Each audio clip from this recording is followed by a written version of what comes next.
Dalam ending film Apocalypto, ditampilkan latar sebuah perjuangan si Jaguar Paw melawan kelompok suku Maya yang sangat kejam. Tertangkapnya Jaguar Paw dengan kelompoknya oleh suku Maya, yang kini mereka dibawa sebagai tawanan ke markas besar suku Maya yang sadis tersebut, untuk dijadikan tumbal ritual pemujaan terhadap Dewa Matahari. Sang Raja suku Maya tersebut sudah berada di puncak sebuah piramid batu yang bertangga, lengkap dengan permaisuri berserta putra mahkotanya, siap menyaksikan eksekusi tumbal ritual tradisi suku yang sadis tersebut. Mereka menganggap mayat-mayat itu sebagai persembahan suci kepada Dewa Matahari. Dengan menumpahkan darah seperti itu, mereka berharap Dewa Matahari tetap memberikan keberkahan kepada mereka. Satu persatu korbannya itu dieksekusi dengan mengambil jantung dan memenggal kepalanya untuk ritual pemujaannya. Dengan sadisnya para mafia mengeksekusi korbannya tanpa rasa belas kasihan. Dua orang teman dari Jaguar Paw telah tewas terpenggal kepalanya.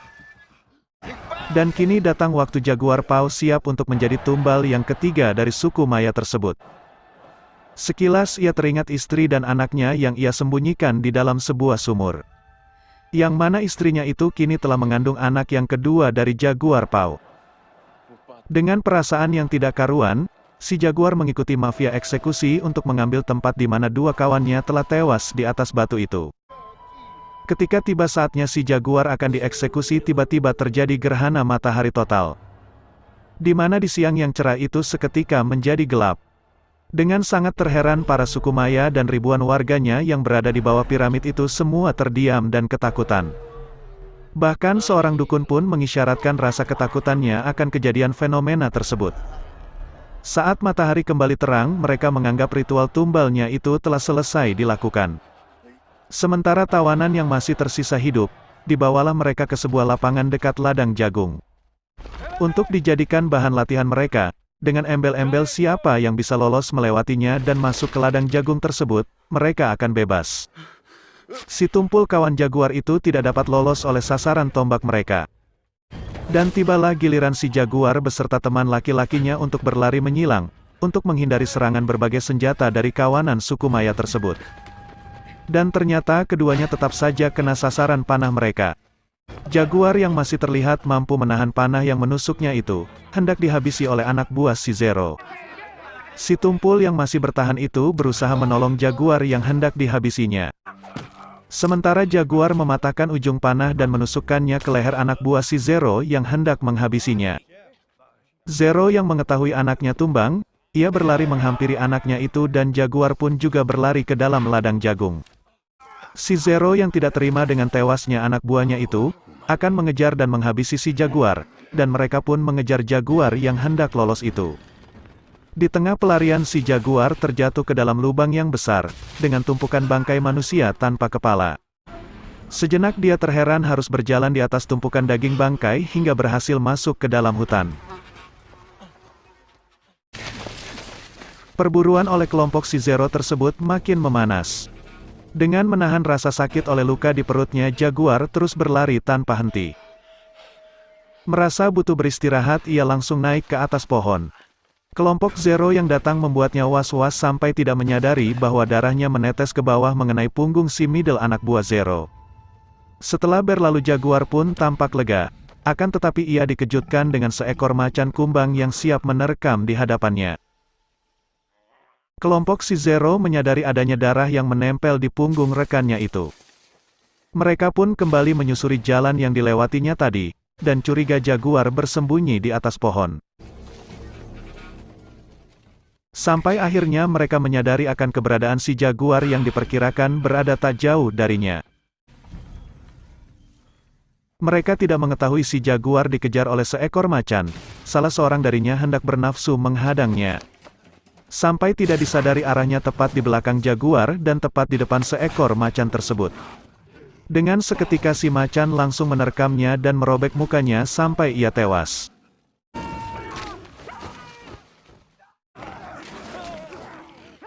Dengan kejadian itu kelompok si Zero teringat kembali dengan ramalan si anak kecil tempo hari, bahwa mereka akan mendapatkan malapetaka dan meyakini untuk tidak mengejar Jaguar.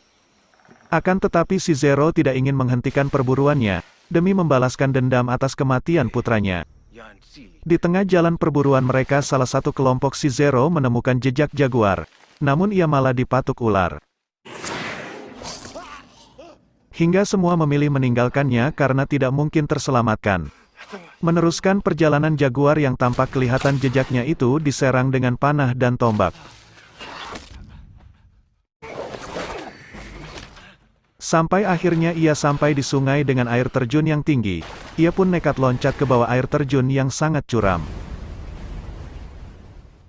Kelompok Zero yang melihatnya sangat yakin jaguar akan mati. Akan tetapi mereka salah. Terlihat jaguar bisa menepi dengan tanpa luka.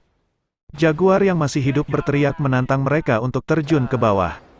Salah satu dari mereka mengingatkan untuk berhenti mengejar jaguar dan si Zero malah menusuknya hingga tewas.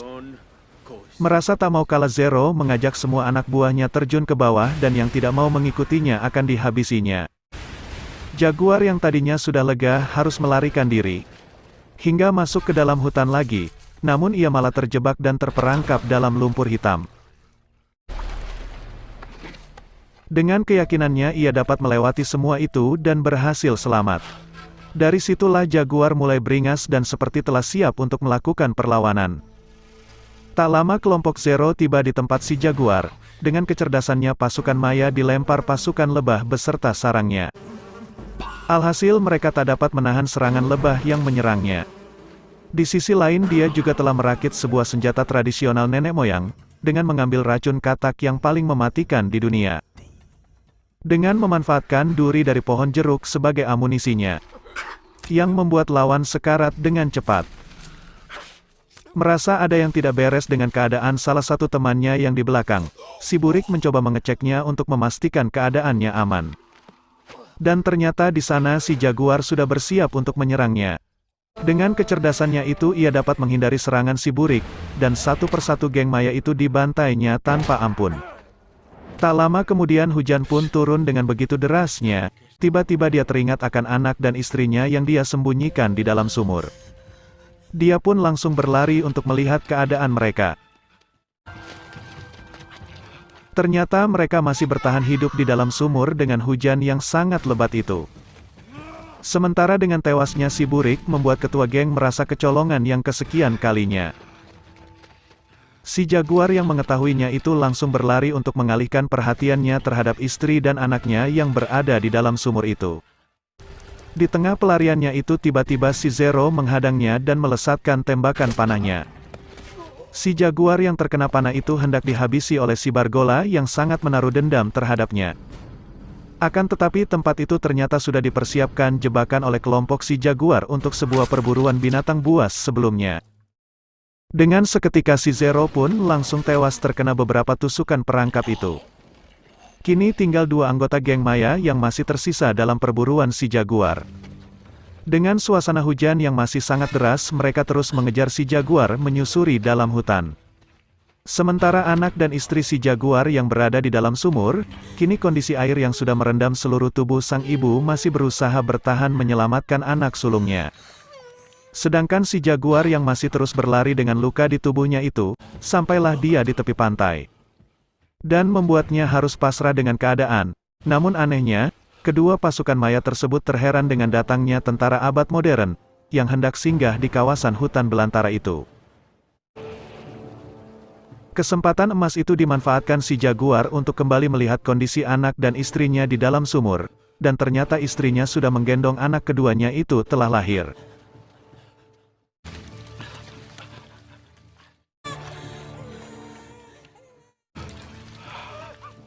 Beberapa hari setelahnya kapal-kapal itu masih bersandar di tepian pantai, dan ternyata tentara abad modern itu hendak membawa suku pedalaman yang masih ada di dalam hutan belantara tersebut.